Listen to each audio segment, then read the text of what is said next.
In 3, 2, 1. There was a time in my life when I was just trying to get a toehold in the world. I was raised in a poverty-stricken, violent-prone environment as a kid. And now I was a 20-year-old new dad, a new husband, working at the plastics factory, trying to figure life out. And like a lot of men, I believe this quiet lie.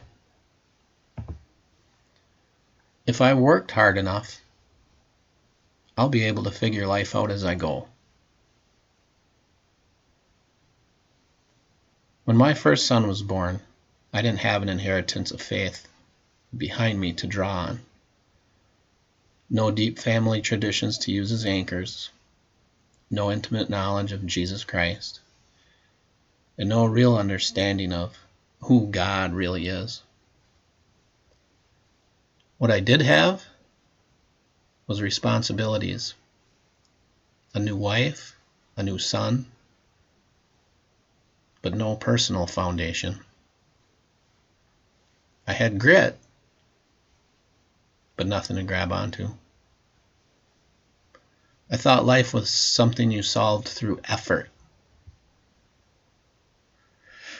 In 1991, 2 months after my son was born, we were dead broke. My wife had worked with me at the same factory. Had worked. Because after her supervisor gave her a bunch of grief, after she called in to stay home with our sick son who had just been born, she quit. And now he needed diapers. I was still working in that plastics factory, but now down to one paycheck. And things got tight. Fast. I had reached the end of my ability as to know how was I going to just figure this out with only one paycheck. I remember standing there at my machine, mentally empty, and I, openly and honestly, talked to God.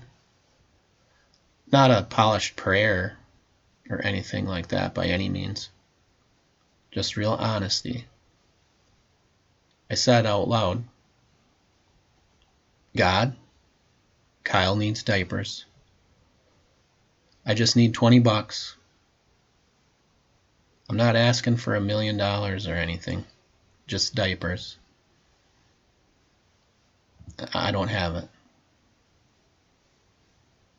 I remember letting out a big sigh and said out loud again, I don't know if you are real, but thanks for listening. That's all I asked for. And at that exact moment, a paper $20 bill fell out of a box of scrap plastic I was processing through my grinder. And the 20 landed right on top of my machine, right in front of me, just missing the feeder hole that I used to press down the scrap plastic for it to get all chopped up. Inches away from falling into that hole that led directly to the blades. No explanation and no coincidence big enough to explain that away. That was the moment God interrupted my story. That's the exact moment where I must have been humble enough for Him to become real to me.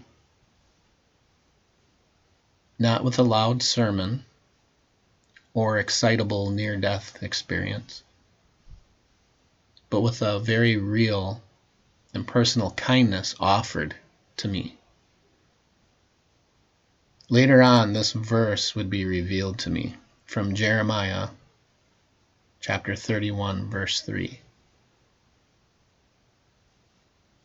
The Lord appeared to us in the past, saying, I have loved you with an everlasting love. I have drawn you with unfailing kindness.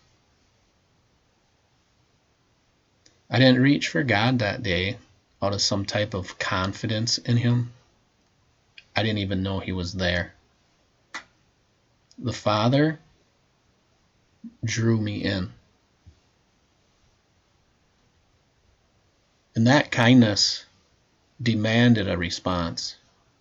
I wanted to run around the factory all excited and tell everybody what had just happened. But I didn't. But obedience to that moment did place me in the Bible for good. So I began searching, studying, looking to the traditions of men that I didn't grow up with, thinking that they would help. That search led me to a local church and learning where the traditions of men fall short when you are actively seeking the living God. But they did ultimately lead me to Jesus Christ Himself. Not just a feel-good idea, not just another prophetic man or moral teacher, but the true Son of God. Outwardly, not much changed in my life at first. We went to church, me, my wife, and our newborn son. Money was tight, and within a few more years, we would have another 2 kids. But inwardly, something had ignited. I didn't even realize it at the time, but I was on fire to know one thing for sure. Who is Jesus Christ, really? Today I follow Jesus through my relationship with the Holy Spirit, trying to stay in step and shoulder to shoulder. The Spirit has been revealing day by day who Jesus truly is. And my grit meets His grace daily in the battle smoke of my mind. And that's real, as every man knows. Following Christ didn't remove the fight. It gave it purpose, a definition, a reason for being, and explained the reason for the agony I felt as I slogged through my own muck and mire. And I'm speaking now because He's asked me to. Jesus commanded us to go out into the world. And as I am living a new life in Him, the purpose of this life has been revealed to me.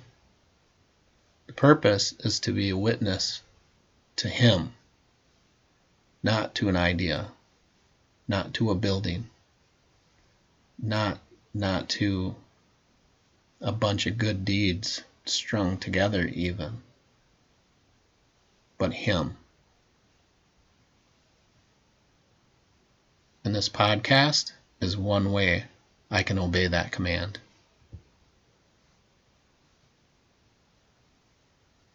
I also communicate through my website, theemergingman.com, through my books and speaking gigs, and now through this podcast. I focus on men because in 2009, God made me aware of the fact that I wasn't much of a man, whatever that meant.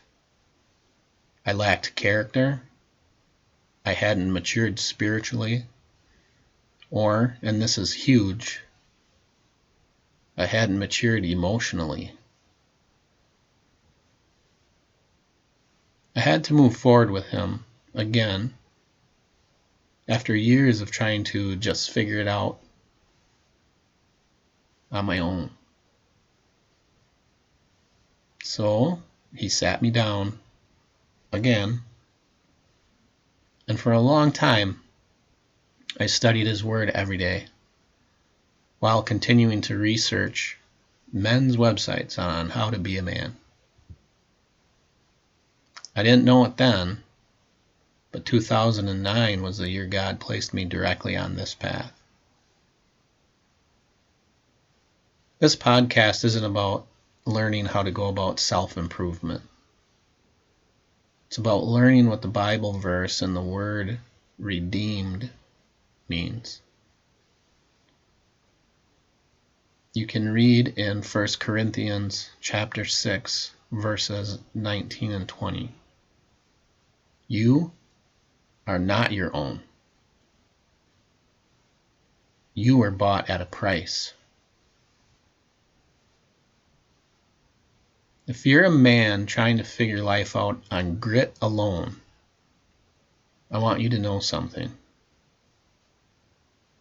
The Father still draws. Jesus still saves. And the Holy Spirit is an excellent guide. And He's not asking you to try harder or to just figure it out. He's asking you to follow me. Follow Jesus. And if you do, He will do for you what He has done for me. In Psalm 40, verse 2, you can read, He lifted me out of the slimy pit, out of the muck and mire. He set my feet on a rock and gave me a firm place to stand. He did that for me. Picked me up and dusted me off, and laid His hand on my shoulder.